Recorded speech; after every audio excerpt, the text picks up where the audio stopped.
Alright, I know everybody in the 2K community is looking for the perfect build, and a lot of people think they found it. After intensive research, after watching countless amounts of build videos, I've come to the conclusion this is the most underrated guard build on 2K20. You gotta give him a name. His name is Abe. Abe Jack.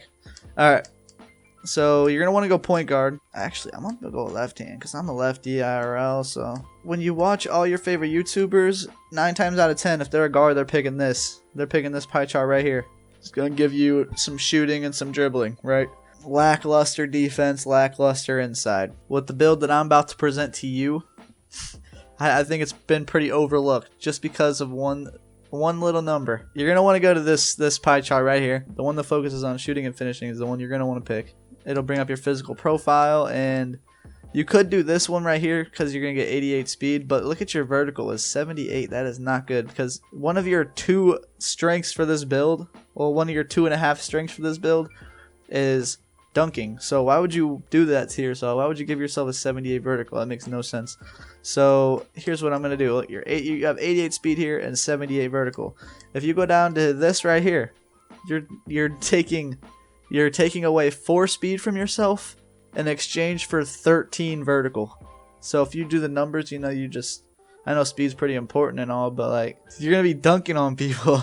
You can go with the 88 speed, 78 vertical one if you want, but I choose to do this one because I think dedicating most of your skill to finishing you're going to require a little bit of vertical at least. Here's the most underrated build in 2K20. So you're going to want your close shot at a 90. You're going to want your driving layup max because it goes to 87. Your driving dunk 82. Mid-range shot, you're going to max that out. 3-point shot, you're going to max that out. Free throw, you are not going to max that out. That's going to go to an 88. And then your post fade, you're going to max that out. You have a really good post fade. Max ball handling and pass accuracy out.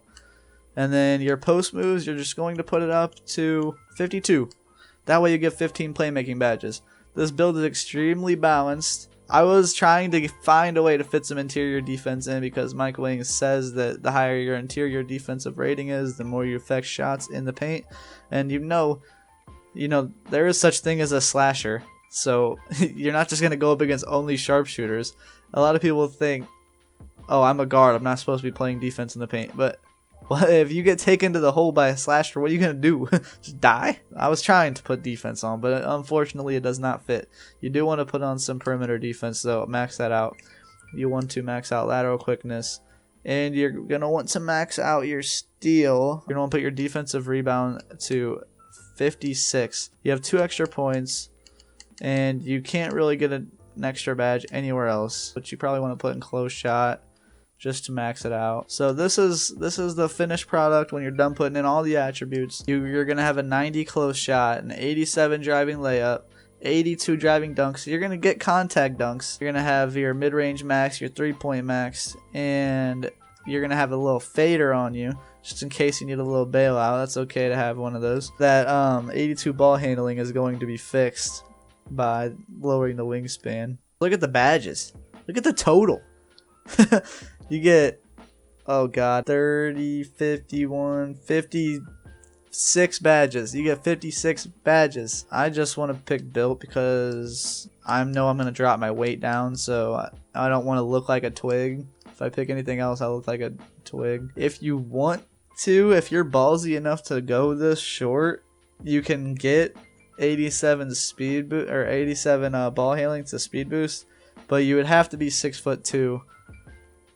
And nobody wants to be 6'2", so I go to 6'4", and I'm just gonna lower my weight. Whenever you lower your wingspan, you're gonna get 83 ball control, and I know that's raising a lot of questions. And I'm gonna defend it with just. Did you guys actually play the demo? Because I mean, I know there were computers, and it was close to pro difficulty, is what it says.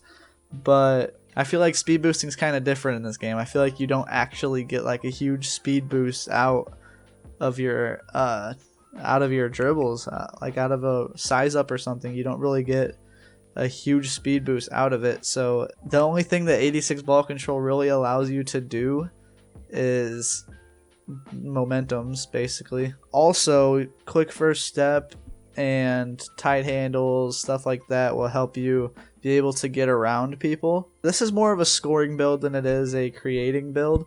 This is like, if I had to compare it to an NBA player, minus the defense, I would say this is basically Victor Oladipo, because he's not the greatest ball handler. He's a solid shooter and a very good finisher, and that's exactly what this is. I mean, he's also a really good defender, but you can't be everything on 2K, obviously. And you're the exact same height, huge vertical. If you have somebody on your team that puts on a floor general on gold, you'll be able to speed boost.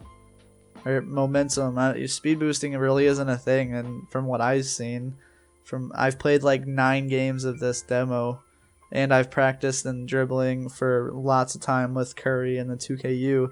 So I mean, I feel like Curry would be able to speed boost very quickly because his ball control is probably really high. 83 ball control is really not that bad. It's more of like a shooting guard build, but you're like a combo guard. You're playing the 1 and the 2. So I mean, you could score. It'll be good to score with. You can also fix this by picking a takeover like playmaker or shot creator, and that will actually boost your playmaking as you start to heat up, I believe it will. So if you have a teammate with Hall of Fame floor general, just imagine how lethal this build would be offensively. Add 4 to everything on the screen. 94 close shot, 90 driving layup, 87 driving dunk, 88 mid-range, 87 three-pointer. You're literally a slasher and a sharpshooter. You're having 87 ball control, and you'll be able to speed boost with no problem without even heating up. This build does kind of rely on a teammate with floor general, so if you're one of those people that doesn't play with a squad every time, then you're probably not going to want to do this. But at the same time, it is very good offensively, so you can actually hold your own. Like without being set up, you could probably set yourself up. I just think this build is godly once you put on floor general, or once your teammates put on floor general. If you have one person that can just sacrifice a Hall of Fame floor general, or at least a gold, if you can get at least a gold floor general, you can literally speed boost and you're still a god offensively. Like if you add +3 to all these numbers, your numbers are actually going to be ridiculous. There's going to be no reason not to pick this build. Everybody thinks that it's going to be the sharpshooter, playmaker. Every time you're going to want to pick a sharpshooter and playmaker. But I don't think so. I mean, being 6'4", a decent sized guard, and you're going to be able to speed boost. If you're, let's say if you have floor general, you're going to be able to speed boost. You're going to be able to get contact dunks. You're going to be able to hit from deep consistently. You might be one of the best shooters on the floor at all times. You're going to have a post fade just in case you don't have any, in case you run out of time and you throw something up. I don't know. I think this build's something to consider. It's literally exactly like Victor Oladipo.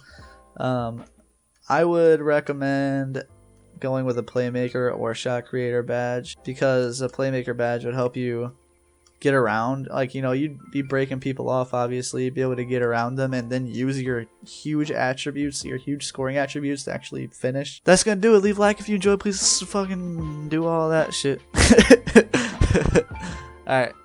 See you, bruvna.